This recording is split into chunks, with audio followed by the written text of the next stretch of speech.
C'était il y a 50 ans, l'inauguration du centre commercial Saint-Sébastien à Nancy.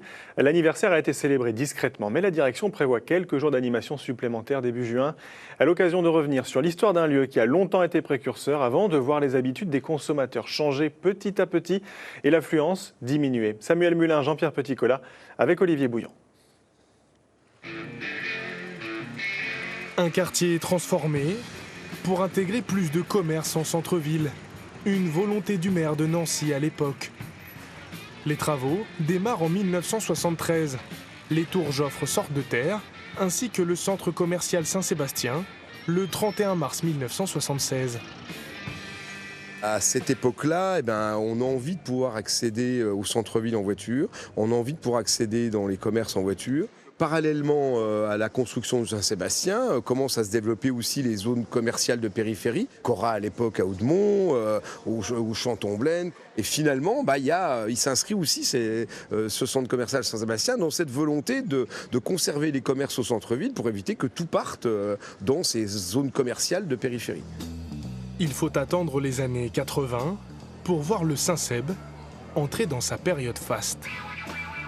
En 1976, à sa création, il accueillait 35 commerçants. 9 ans plus tard, ils sont 114 à se partager les 26 000 m² de surface de vente. Et le centre Saint-Sébastien est aujourd'hui le deuxième centre commercial de France en matière de rentabilité. Le chiffre d'affaires annuel atteint plusieurs centaines de millions d'euros. 200 000 personnes fréquentent chaque semaine les 115 magasins du centre. Le Saint-Seb est ensuite freiné par la concurrence des centres commerciaux en périphérie, et tente alors de pallier le problème avec des rénovations en 1995 ou en 2007.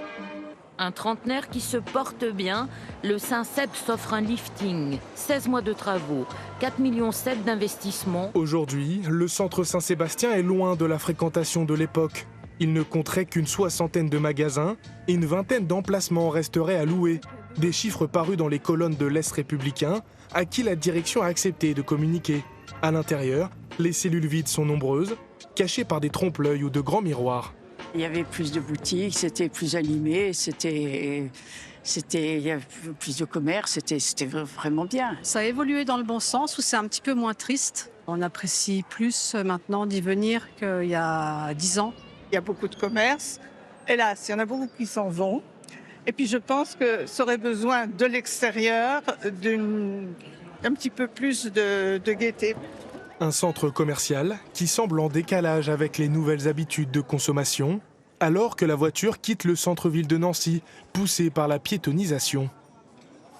À partir du moment où les rues piétonnes se sont multipliées, forcément le Saint-Sébastien ou Saint-Jacques-à-Metz ou d'autres centres ont connu des difficultés, ont connu des ennuis. C'est bien plus agréable par une belle journée, même s'il ne fait pas très beau d'ailleurs, de se balader dans les rues à l'extérieur, à l'air libre, que de s'enfermer dans un lieu clos.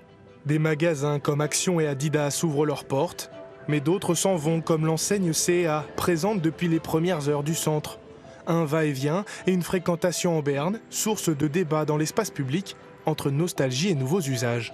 À chaque fois que je suis à Nancy, je viens toujours au Saint-Seb parce que ça fait partie aussi des habitudes quotidiennes qu'on a quand on est à Nancy. Et puis ça fait partie de mon enfance, j'ai vécu plein de souvenirs ici. Le centre commercial, c'est là que j'utilisais mon petit argent de poche. Alors que maintenant, quand je dois y aller, c'est pas du tout la même chose et j'y vais un peu à reculons, quoi. Je préfère largement être dans la rue Saint-Jean, par exemple, que au Saint-Seb. D'une attraction à un lieu de passage. En 5 décennies, le centre commercial nancéen s'est fait une place dans l'histoire de nombreux Lorrains. Aujourd'hui, les habitudes des consommateurs changent. Difficile de savoir si le Saint-Sébastien perdurera encore 50 ans.